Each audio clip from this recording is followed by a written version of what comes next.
உச்சகட்டமாக லட்ஸ் இரவு தூங்கும் போது ஒருமுறை அதிகாலை நேரத்தில் முழிப்பு தட்டி எழுந்துள்ளார். அப்பொழுது அருகில் படுத்திருந்த அவரது மனைவி படுத்து தூங்கிக் கொண்டிருந்த நிலையிலேயே அந்தரத்தில் மிதந்து காண்டிருந்தார். அதை பார்த்ததும் இவர் பதறிப்பின் ஒவ்வொரு நாளும் அதிகாலை சுமார் 3:15 மணிக்கு அவரது மனைவி எழுந்து ஏதேதோ செய்வாராம். அதை அவர் தூக்கத்தில் செய்ய துவங்கியுள்ளார். அதுவும் சரியாக தினமும் 3:15 மணிக்கு அதை செய்துள்ளார். அந்த நேரம் தான் ரெயானால்டு தனது பெற்றோரையும் உடன் பிறந்தவர்களையும் கொலை செய்த நேரம்.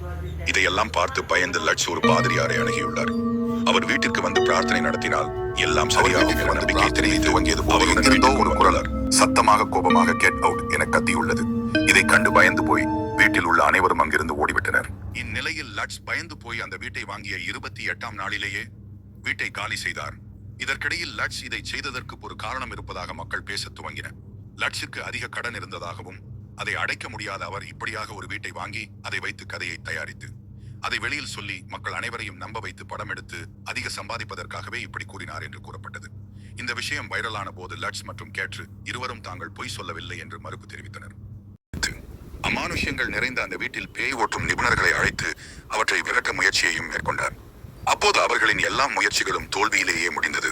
அதில் கடைசியாக பேய் விரட்டும் ஒரு போட்டோகிராஃபருடன் ஒரு குழு வந்தது.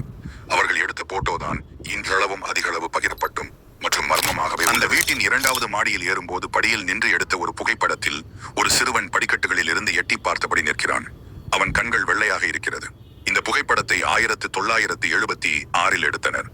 இன்றளவும் சமூக வலைத்தளங்களில் காண்பவர்களை எல்லாம் ஒரு நொடி நடுக்கும் அளவிலான அந்த புகைப்படம் பெரிய அளவில் வைரலானது. இந்த புகைப்படத்தில் இருப்பது ரெயானால்டு டிஃபெயா துப்பாக்கியால் சுட்ட 4 சகோதரர்களில் சிறுவனான ஜான் டிஃபெயாவின் உருவம் பதிவாகி இருந்ததை கண்டு அதிர்ச்சிக்குள்ளாகியது. அதன் பின்னரே லட்ஸ் சொல்லுவது அனைத்தும் உண்மை என்று பலருக்கு புரிய வந்தது. அதன் பின்னர் அந்த வீடு பலரிடம் கைமாறி போனது. ஆனாலும் அந்த வீட்டில் யாரும் வாங்கவோ அதில் குடியிருக்கவே